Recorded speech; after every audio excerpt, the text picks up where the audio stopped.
Welcome back to Decentralized Application Development Crashcasts. I'm Sheila, and if you're enjoying our podcast, please take a moment to rate us on your favorite podcast platform. It really helps us reach more developers like you.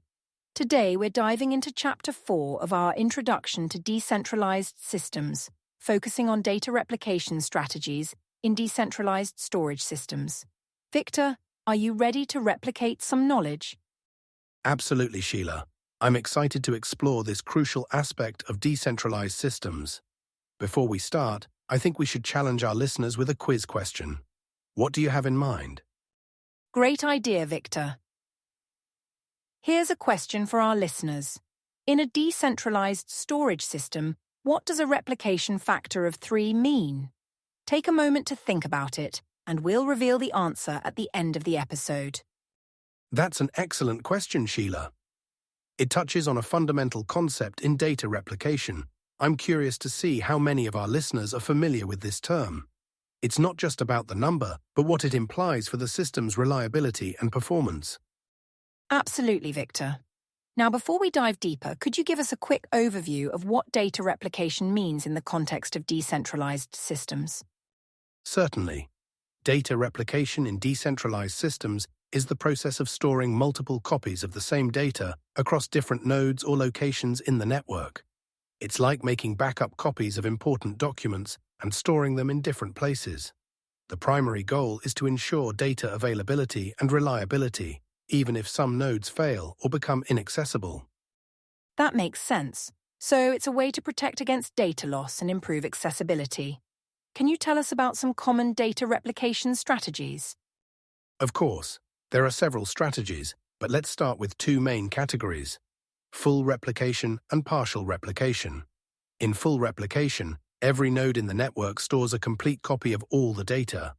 It's simple and provides high availability, but it can be resource-intensive. Partial replication, on the other hand, involves storing only a subset of the data on each node, which can be more efficient but potentially less resilient. Interesting. I can see how full replication might be overkill for large datasets. Are there any other important distinctions in replication strategies? Absolutely. Another crucial aspect is the timing of replication, synchronous versus asynchronous replication. In synchronous replication, data is written to all replicas simultaneously before confirming the write operation. This ensures strong consistency, but can impact performance. Asynchronous replication, however, allows the primary node to confirm the write before it's replicated, which is faster but can lead to temporary inconsistencies. That's fascinating. It seems like there's always a trade-off between consistency, availability, and performance. Speaking of which, I've heard about something called the CAP theorem. How does that relate to data replication strategies? Great question, Sheila. The CAP theorem, which stands for consistency, availability, and partition tolerance, is indeed closely related to replication strategies. It states that in a distributed system, you can only guarantee 2 out of these 3 properties at any given time. For example, if we prioritize consistency and partition tolerance, we might have to sacrifice some availability during network partitions. That's a crucial concept to understand. Can you give us an example of how this plays out in real-world systems? Certainly. Let's look at BitTorrent, a popular peer-to-peer file-sharing system.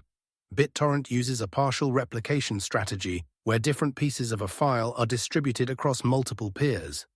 It prioritizes availability and partition tolerance over strong consistency. This allows for efficient file sharing even when some peers are offline or the network is partitioned. That's a great example, Victor.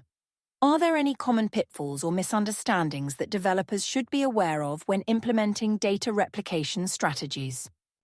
Absolutely, Sheila. One common pitfall is assuming that more replication always leads to better performance. While replication can improve read performance and availability, it can also increase write latency and complexity.